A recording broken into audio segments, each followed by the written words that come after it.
Bantu eh. Ho, tu dia.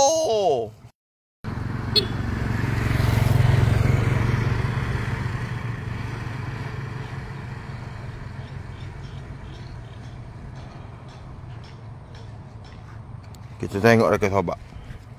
Abang ni dia tebal jala, rakan sahabat tengok tak ada penat-penat sangat. Relax je dia hayun jala. Ha nampak. Oh.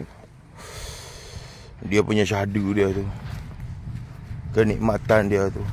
Kita tengok pula hasil dia.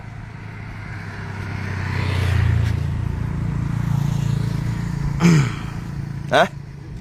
Oh, bergegar rakan sahabat. Oh, ada tu. Bunyi.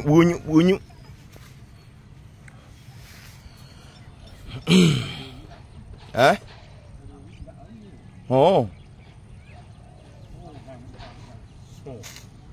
Lori dah. Lori. Tu apa cuk tu? Basi. Oh, tengok tarik. Dia tarik jala bila. Oh, kena tarik ke ikan jala. Ha, tu nampak tu. Ha, getar tu. Ui, bang.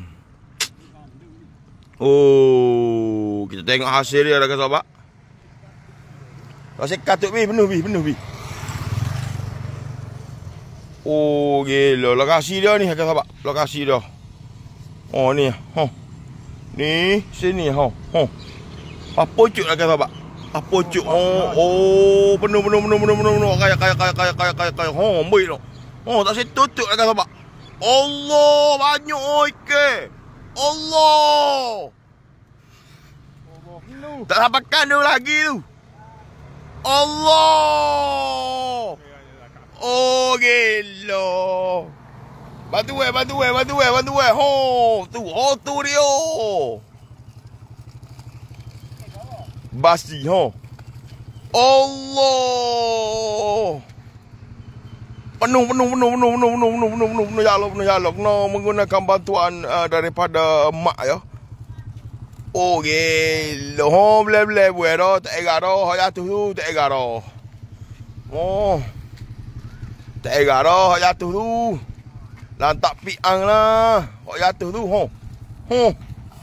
Tu dia, ho. Tahu mana? Apa perasaan anda? Penat? Oh, boleh kira apa penuh jala apa. Ha. Oh, japok.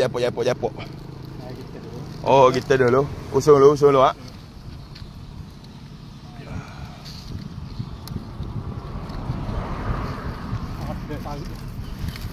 Dia tarik jala ni.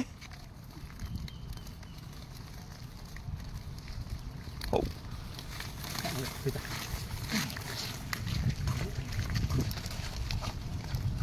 Cara-cara mengusung ikan dia.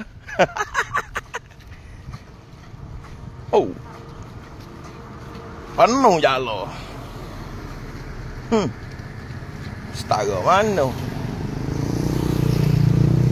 Beres.